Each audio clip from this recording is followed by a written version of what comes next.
Hello friends, இன்றைக்கி ஒரு சூப்பரான ஸ்வீட் தான் பண்ண போகிறேன். என்னென்னா கடலை மாவு வச்சு பண்ண போகிறேன். 10 நிமிஷத்தில் வேலை முடிஞ்சிடும். ரொம்ப டேஸ்ட்டாக இருக்கும். அது பேர் என்னென்னா திருப்பாகம். கேள்விப்பட்டிருப்பீங்கன்னு நினைக்கிறேன். ரொம்ப டேஸ்ட்டாக இருக்கும் அது திருப்பாகன்றது. நானும் முதல் வாட்டி சாப்பிடும்போது அவ்வளோ ஒரு டேஸ்ட்டு, சாப்பிட்டோன்னே இழுத்துக்கிட்டே இருந்துச்சு. அதை கேட்டு கேட்டு வாங்கி சாப்பிட்டேன். அவ்வளோ ஒரு டேஸ்ட்டாக இருக்குது. என்னென்னா ஒரு கப்பு ஃபுல்லாக கடலை மாவு, வீட்டில் அரைச்ச மாவு தான் உங்களுக்கு. அப்புறம் முந்திரி ஃபுல்லாக ஒரு கப் எடுத்துங்க. நான் முக்கால் தான் எடுத்துருக்கேன், ரொம்ப வேண்டாம். இதனால் பெரிய பெரிய முந்திரியாக இருக்குது பாருங்கள், பெருசு பெருசாக இருக்குது. நல்லா முந்திரியை மட்டும் இப்போ வறுத்து அரைச்சிக்கலாம். அதே மாதிரி பவுடர் ஆக்கி வச்சுருக்கணும். லைட்டாக வறுத்து அரைச்சிப்போம். அப்புறம் வந்து பனங்கற்கண்டு, நான் கற்பட்டியில் இந்த பனங்கற்கண்டு தான் எடுத்து வச்சுருக்கேன். இந்த 2 நீங்கள் 1.5 கப்பு போடலாம். இனிப்பு நல்லா வேணும். நான் 1 கப்பு தான் ஃபுல்லாக போட்டிருக்கேன், எனக்கு இனிப்பு போதுன்ட்டு. 1.5 கப் போட்டால் கரெக்டாக இருக்கும் உங்களுக்கு. அப்புறம் நமக்கு வந்து லாஸ்ட்டாக எல்லாத்தையும் அந்த அல்வாவில் செய்கிறதுக்கு ஏலக்காய் நுணுக்கி வச்சுருக்கேன்.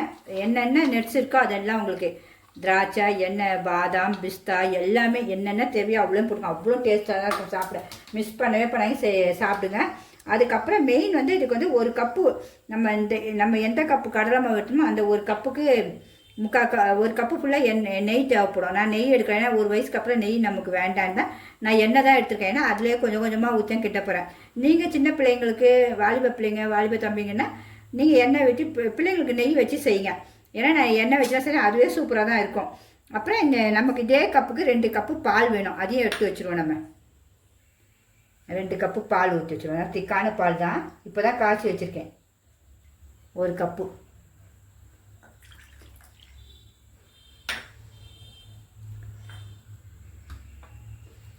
ரெண்டாவது கப்பு இதான் அளவு. அவ்வளோதான். மீதி அப்படியே வச்சுருவோம்.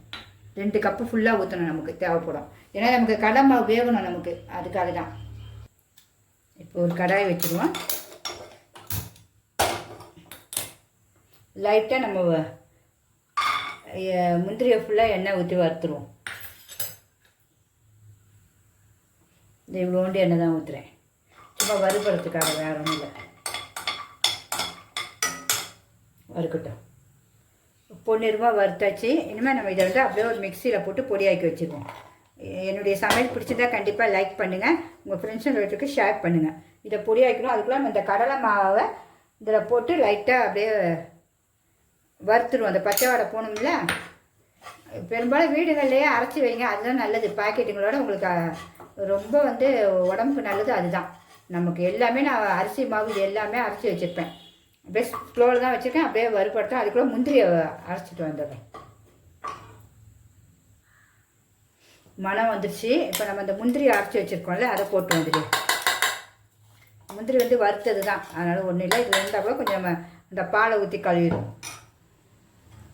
இதே லைட்டாக அப்படியே வறுப்போம். கொஞ்சம் எண்ணெய் ஊற்றிக்கலாம். லைட்டாக நம்ம எடுத்துருக்கிறது வந்து 1 ஸ்பூன் எண்ணெய் ஊற்றிக்கலாம். கை விடாமல் தான் கிண்டணும். உங்களுக்கு சுவை சூப்பராக இருக்கும். இப்போ நம்ம இந்த பாலை ஊற்றிடுவோம். அப்படியே கலரும். கை விடாமல் கலரணும். கட்டியாக இருக்குன்னு பயப்படாதீங்க, அது க்ளீனாக ஆகிடும் அழகாக உங்களுக்கு. மீதி நம்ம இன்னும் கொஞ்சம் பால் வச்சுருந்தோம்ல, அந்த கப்பையும் இதில் ஊற்றிடுவோம்.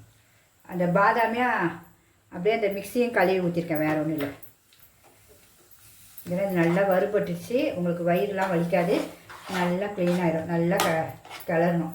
அந்த பச்சை வடை ஃபுல்லாக போகணும் நமக்கு. பச்சை வடை போயிடுச்சு. அப்படியே அழகாக நல்லா வெந்துருச்சு. இப்போ வந்து நம்ம இந்த நீங்கள் வந்து சக்கரைனா சக்கரை போடுங்க, நாட்டு சக்கரைனா நாட்டு சக்கரை. நான் வந்து இது போடுறேன், சொல்லிக்கல்ல பனங்கற்கண்டை நுணுக்கி வச்சுருக்கேன். கற்பட்டிக்கு போட்ட பனங்கற்கண்டு கொஞ்சம் கொஞ்சமாக கிட்டிக்கலாம். இந்த ஒன்றே எனக்கு இனிப்பு போதும், தாராளமாக இருக்கும். நல்லா கற்பட்டி பார்த்தீங்களா, இது உங்களுக்கு பனங்கற்கண்டில் அப்படியே கிட்டணும். கைவிடாமையே கிட்டணும். உங்களுக்கு கொஞ்சம் எண்ணெய் ஊற்றிக்கங்க அந்த கிண்டுறதுக்கு, வேகிறதுக்கு. நம்ம இந்த 1 கப்பு எண்ணெய் தான் கொஞ்சம் கொஞ்சமாக ஊற்றி கிண்ட போகிறோம்.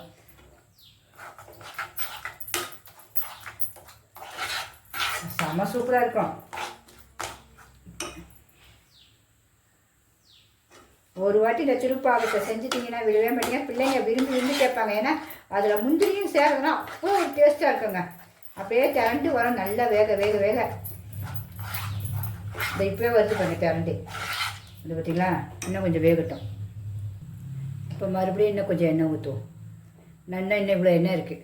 நீங்கள் நெய் ஊற்றுங்க. நான் வந்து எனக்கு நான் சாப்பிட்றதுனால தான் சொல்கிறேன், எண்ணெய் ரொம்ப வேண்டாம் ஒரு வயசுக்கு அப்புறம்ட்டு. நீங்கள் சின்ன பிள்ளைங்களுக்கு எல்லாத்துக்கும் நெய் தாராளமாக சேர்க்கலாம். ஏன்னா முந்திரி இருக்கிறனால தான் நான் நெய் குறைச்சிட்டேன். முந்திரியே ரொம்ப சேர்க்க மாட்டேன். இது நம்ம கண்டிப்பாக இந்த செம்ம சுவையான இருக்க இந்த திருப்பாகத்தை செஞ்சு காட்டணும் தான் செய்கிறேன், வேறு ஒன்றும் இல்லை. அதனால் நான் நீங்கள் நெய் ஊற்றி கிண்டுங்க. அப்படியே இப்போயே மணக்குது. இந்த முந்திரி எல்லாம் சேர்த்த வாடெல்லாம் அப்படி மணக்குது.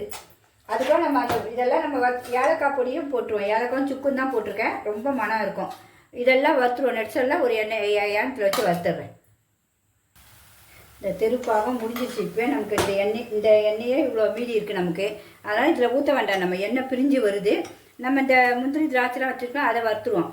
ஏன்னா எண்ணெய் நம்ம ஒரு கப்பு எடுத்துருக்காங்கன்னா அவ்வளோ ஆகாது நமக்கு. எல்லாம் முந்திரி பார்த்திங்களா, அதோடைய அரைச்சி போட்டுருக்க பார்த்திங்களா எப்படி இருக்குது பாருங்கள். அந்த எண்ணெய் அப்படி திரண்டு அப்படியே சூப்பராக வருது பாருங்கள். நமக்கு திருநெல்வேலி அல்வா மாதிரி தான் வரும் இது பாருங்கள். ஆனால் டேஸ்ட்டு செம்ம அட்டகாசம் இது. அதையும் மிஞ்சிடும் உங்களுக்கு. இப்போ நம்ம ஒரு கடாயை வச்சு முந்திரி திராட்சையை வறுத்துருவோம். இதை இறக்கி கீழே வச்சுருவோம். ஒரு பேன் வச்சுருவோம். இந்த மீதி இருக்க எண்ணெயை ஊற்றிடுவோம். அதாவது ஒரு கப்பு நெய்யோ ஒரு கப்பு எண்ணெயோ எதுனாலும் அதான் கணக்கு உங்களுக்கு. இப்போ இந்த நட்ஸ் எல்லாம் போட்டோம். எல்லாத்தையும் ஒன்றா எல்லாம் பொரிஞ்சு அழகாக கலர் மாறணும், ப்ரௌனிஷாக. எவ்வளோ வேணால் போடலாம். ஏன்னா குழந்தைங்க சாப்பிடும்போது நீங்கள் நிறைய கொடுக்கலாம். ஹெல்த்து தான் உடம்புக்கு அவ்வளோ.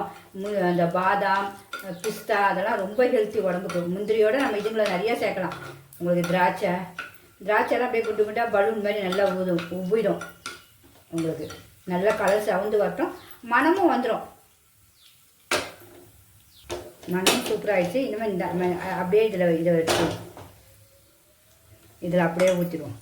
இதுவே சூப்பராக அவ்வளோ பாருங்கள் எப்படி இருக்குது பாருங்கள். தக மின்னுது பாருங்கள். அல்வா திருப்பாகம் எப்படி மின்னுது பாருங்கள். இதை எல்லாருமே செஞ்சு பார்த்துட்டு எனக்கு கமெண்ட் எழுதுங்க எப்படி இருந்துச்சுன்னு. ஏன்னா அவ்வளோ சூப்பரான நான் ருசித்து சாப்பிட்ட ஸ்வீட் இது. அதனால தான் சரி உங்களுக்கு செஞ்சு காட்டிடலாம். இதில் என்னென்னா முந்திரியும் எண்ணெயும் சேர்ந்தாதான் கொஞ்சம் யோசித்தேன். ஆனால் ரொம்ப டேஸ்ட்டாக இருந்தால் கண்டிப்பாக விடக்கூடாது, நெய்யில் செஞ்சுவாங்கன்னு. எப்படி திரண்டு வந்து பாருங்கள். எண்ணெய் இப்படி வரணும். வந்துருச்சுன்னா உங்களுக்கு சூப்பர் டேஸ்ட் அல்டிமேட்டாக இருக்கும். அவ்வளோதான். ஒரு 2 நிமிஷத்தில் ஆஃப் பண்ணிவிடும். நம்ம அந்த ஊற்றின எண்ணெய் எப்படி பிரிஞ்சு வந்துருச்சு பாருங்கள். அப்படியே சும்மா அந்த மைசூர் பாக்கெலாம் இருக்கும் பார்த்திங்களா, ஒரு மாதிரி நல்லா அழகு அந்த மாதிரி வரும் உங்களுக்கு டேஸ்ட். இனிமேல் நம்ம எடுத்து வச்சு டேஸ்ட் பார்த்துக்கணும். நம்மளுடைய திருப்பாகம் ஸ்வீட்டவே டேஸ்ட் பார்ப்போமா? அப்பா எப்படி இருக்குது பாருங்கள். அப்படியே சாப்பிட்டு பார்த்துட்றேன். சுடுது. இந்த கொஞ்சம்